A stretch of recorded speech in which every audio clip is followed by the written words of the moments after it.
Hello everyone, আসসালামু আলাইকুম। কেমন আছেন সবাই? আশা করি আল্লাহর রহমতে আপনারা সবাই ভালো আছেন।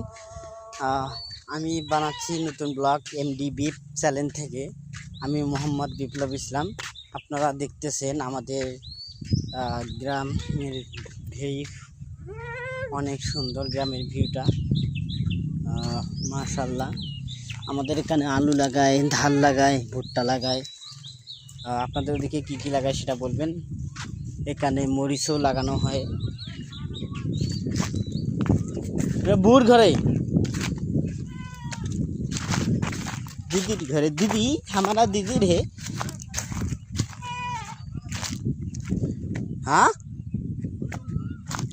दौड़े होती